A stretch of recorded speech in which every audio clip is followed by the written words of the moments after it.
नमस्कार दर्शको, आपण पाहतात आपले बदलापूर डिजिटल वृत्तवाहिनी आणि मी निखिल तुम्हा सर्वांचं स्वागत करतो.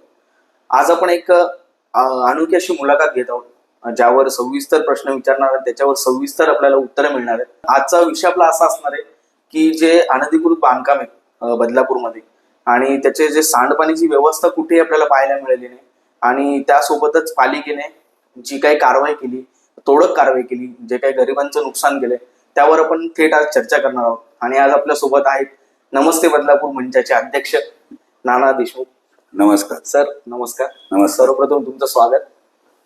तर सर, सर्वात पहिला प्रश्न मी तुम्हाला असा विचारेल की बदलापूरमध्ये जे काही अनधिकृत बांधकाम आहेत, मोठे मोठे इमारती, त्यामध्ये त्यांचं सांडपाण्याची व्यवस्था व्यवस्थित नाहीच आहे कुठे, तर त्यावर सर काय तुमचं म्हणणं?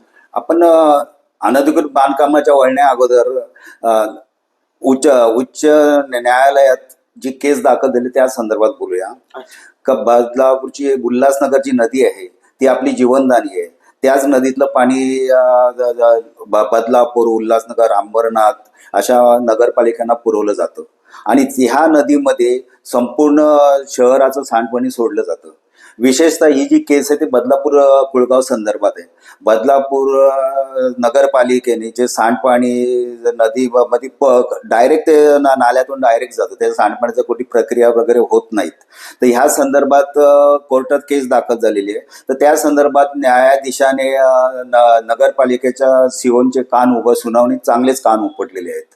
ते ज्या सांडपाण्याची व्यवस्था नाहीत, म्हणजे सांडपाण्याची व्यवस्था म्हणजे STP इमारतीनं ओसू दे असे उच्च न्यायालयाने नगरपालिकेला स्पष्ट शब्दात बजावलेले व त्याप्रमाणे सक्ती बदलापूरमध्ये संपूर्ण महाराष्ट्राच्या अशा सूचनाही दिलेल्या आहेत. परंतु ह्याबाबत नगर परिषदेने चुकीची माहिती न्यायालयाला दिलेली आहे आणि ते इथली सांडपाणी न सोडणाऱ्या ज्या इमारती आहेत त्या अनधिकृत आहेत. त्याच्यावर अशी 431 यादी दिलेली आणि त्याच्यावर आम्ही कार्य वगैरे तसे म्हणलेले आहे.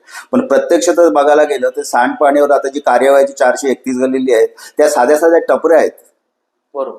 म्हणजे तिथे सांडपाण्याचा प्रश्नच उद्भवत नाहीत आणि ज्या टपऱ्या आहेत त्या लोकांनी त्याप्रमाणे सांडपाणी ते नगरपालिकेच्या गटारामध्ये सोडतात.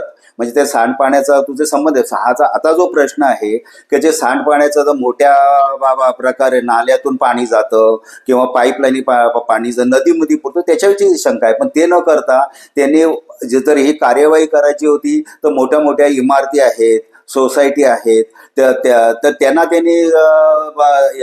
त्यांना राहण्याचं सर्टिफिकेट देता कामा नाही. त्यांना जोपर्यंत तुम्ही सांडपाणी पुनर्प्रक्रिया म्हणजे STP करत नाहीत तोपर्यंत तुम्हाला त्याची माहिती मिळणार नाही आणि त्यांच्यावर त्यांनी करत नाही. त्यांच्यावर त्यांनी बंदी आणायला पाहिजे होती आणि त्यांच्या सांडपाण्याची व्यवस्था करायला पाहिजे. पण ते न करता अशा मोठ्या न करता त्यांनी छोट्या छोट्या का जे आपले स्थानिक लोक आहेत का ज्यांचा 7-12 उतार आहे परंतु आपली घरं बांधण्याची ऐपत नाही, त्यांचे बिल्डिंगचे परवाने घेऊन शकत किंवा नगरपालिकेकडून त्या बिल्डिंगच्या परवान्याकडे अडचणी असतात आणि इतके 1-2 नंबरचे पैसे मागितले जाते त्यांना शक्य नाही.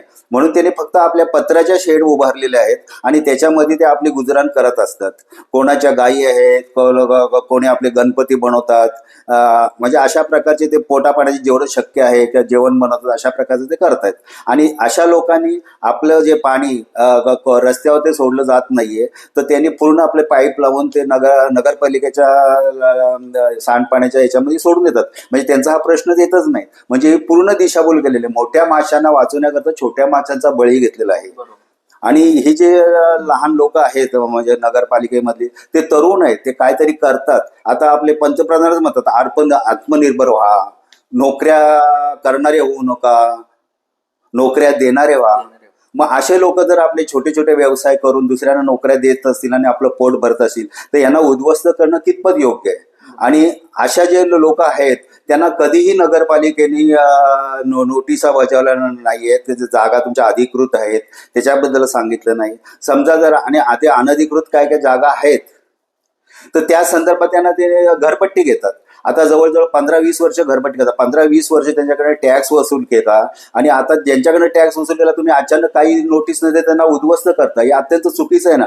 म्हणजे अगोदर तुमचं पोट भरून झालं, म्हणजे नगरपालिका लुटून झालं, त्यांची परिस्थिती टॅक्स वसूल केला, त्यांना काय तुम्ही लावलं आणि अशी वेळ आल्यानंतर तुम्ही जे हे करता वास्तविक पद्धतीची अनुदित कामं आहेत, तर मग ह्याच अगोदर अनुदित कामं अधिकृत करण्याची व्यवस्था का केली नाहीये, ते त्यांच्याकडून अधिकृत कामं करायच्या परवानगी का मिळवून दिलेल्या नाहीयेत.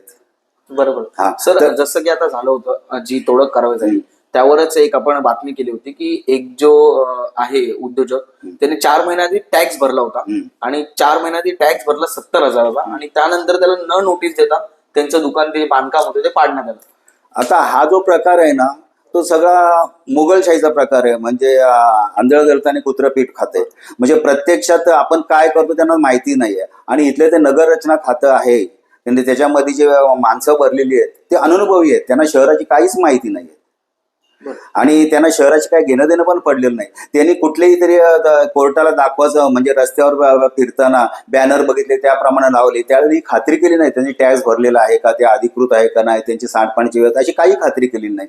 अशा बहुतेक नोटिसा उचलून फेकून दिल्या, लोकांच्या सह्याही घेतलेल्या नाहीत त्यांना. आणि काही काही लोकांना तसं माहित सुद्धा नाही की आपलं जे आहे बांधकाम हे अनधिकृत आहे, हे कोणाला माहिती नाही. हो, माहिती पण नाही. बऱ्याच लोकांना आपली अनधिकृत माहिती नाही आणि त्यांनी कधी सांगितलेलं नाही इतक्या वर्षामध्ये. डायरेक्ट फक्त कोर्टाची दिशाभूल करण्याकरता, आणि नुसती कोर्टाची नाही दिशाभूल केली तर आताचे जे सीओ आहेत मारुती गायकवाड त्यांचीही दिशाभूल आहे. अरे तर मारुती गायकवाड आहेत तेव्हापासून नगरपालिका जिवंत असले तर भासतं, ते काहीतरी करतात शहराकरता असं दिसतं. अशा तरुण तरफदार माणसाला नाउमेद करण्याचं आहे, त्याला चुकीची माहिती करून त्यांची प्रतिमा खराब करण्याचं आहे. तर आपल्या नगरपालिकेचं दुर्दैव आहे का आपल्याला मुख्य अधिकारी खूप चांगले भेटलेले आहेत, पण त्यांच्या जे हाताखाली लोक आहेत, आता म्हणजे विशेषतः नगर रचनाचे आहेत किंवा काही बांधकामाचे आहेत, त्यांना शहराची काहीच माहिती नाही. त्यांना फक्त आपलं बिल्डिंगला परवानगी द्यायची, पैसे काढायचे, याच्या पलीकडे त्यांचं काही जग आहे आणि कधी ते कुठल्याही कामावर दिसत नाही. शहरामध्ये जितके कामं चालतात ते नॉन महाराष्ट्रीयन लोक करतात. पेवर ब्लॉक बसवणं, काढणं, इतर स्लॅब टाकणं, पण कधीही तिथले इथले बांधकामाचे कधीही तिथे दिसत नाही, तर कुठल्याही कामाचे बोर्ड लावले जात नाहीत. म्हणजे हे सगळं चोरून वर जातं. आता मोगलांच्या काळामध्ये एखादा सुबत्ता चांगलं करणार दिसला की त्याच्यावर धाडी टाकायचे, त्याला लुटायचे, त्याचं घरदार लुटायचे, तसंच हा प्रकार आहे. आणि ज्या लोकांनी आयुष्य आपलं त्याच्यात गेलेलं, म्हणजे आता समजा काय झालं तर माझ्याकडे एक अशी केस आलेली आहे, एक रिटायर ऑफिसर आहेत, ते रिटायर ऑफिसरने आपली 2 नंबरचा 1 नंबरचाच पैसा 2 नंबरचा बसवला नाही, त्यांनी संपूर्ण आपला टॅक्स वगैरे टाकून आपली जी मोकळी जागा होती तिच्यावर अतिक्रमण काढून टाकण्याकरता त्यांनी शेड उभारली. त्याची शेड उभारली आणि त्याच्याकरता 10 लाख होत्या आणि त्यांचे अचानक काही न करता त्यांनी मोडतोड चालू करायची त्यांना नोटीस दिलेली आहे. आता बदलापूर गावामध्ये 2 होतकरू तरुण आहेत तर ते गणपती बनवतात. त्यांच्या गणपतीची इतकी प्रसिद्धी आहे का ते फॉरेनला वगैरे जातात आणि हे स्वतः मेहनत करतात. म्हणजे 12 महिने ते स्वतः मेहनत करतात, रंग देतात, माती गणपतीला आकार देतात. त्यांनी 10 माणसं त्यांच्याकडे कामाला आहेत. तर अशा लोकांचं त्यांनी शेवटतोड मीटिंग दिलं आणि त्यांना तोडण्याच्या नोटीस दिल्या. अक्षरशः तिथल्या एका मुलाला तर अटॅक आलेला आहे. आणि काही लोकांनी जे आपले गोडाऊन बनवलेले आहेत तर ते गोडाऊनवाल्यांनाही अटॅक आलेले आहेत. म्हणजे संपूर्ण गरीब माणसाला मारण्याचं आणि स्वर्गात पाठवण्याचं आलंय. खरं म्हणजे ह्या जी कार्यवाही जी आहे अनधिकृत कामाची, तर ज्याने अनधिकृत कामाची जी यादी दिली त्यांची चौकशी होणार आहे. त्यांनी काय आधार दिली, त्यांनी ह्या अगोदर का केलं नाही, काय चौकशी केली, सर जसं त्यांची चौकशी व्हायला. मारुती गायकवाडांचा जसा उल्लेख केला, तर ज्यावेळेस तोडक कारवाई झाली त्यावेळेस मारुती गायकवाड स्वतः तिथे हजर होते थोडं काम करत. मग त्यावर तुमचं काय म्हणणं आहे? त्यावर माझं असं म्हणणं आहे, मारुती गायकवाड हा उत्साही माणूस आहे. अच्छा. म्हणजे आता कोर्टाने तोडाचं त्यांना आपल्याला आता कोर्टाने म्हटलं हे ह्या नगरपालिकेच्या लायकीने त्यांना चंद्रपूरला पाठवलं असला, त्या जोशामध्ये त्यांनी कामं केलं. तर तो जोश त्यांनी न्यायालयाला दाखवण्यापेक्षा आपल्या कर्मचाऱ्यांना दाखवला पाहिजे होता. ही नावं तुम्ही कशी घेतली, अनधिकृत इतक्या लोकांची कधी. आता एका ठिकाणी शिरगावला गावली 10-12 गायी होत्या. बरोबर. आता गाईला आपण मातेप्रमाणे मानतो, त्या त्याने उद्ध्वस्त केल्या, त्या उपाशी मरतात. त्याचं 10 माणसाचं कुटुंब आहे, त्या माणसाचं रस्त्यावर आलं. ती लहान लहान मुलं, त्यांचे हाल आपल्याला बघवत नाहीत. असं आणि दुसरी गोष्ट तर त्यांना आणि अनधिकृत आणि अतिक्रमण आहे ते सरकारी जागेवर जे अतिक्रमण आहे, आता नगरपालिकेचे किती 7-12 उतारे आहेत, त्याच्यावर किती अतिक्रमण आहे त्याची चौकशी करायची आणि ती अतिक्रमण त्याने हटवायला पाहिजे. ती जर हिंमत त्याच्या नसेल तर मग त्यानं गरीब लोकांना हात लावणं त्यांना अधिकारच नाही ना. आणि एक साधा जो नागरिक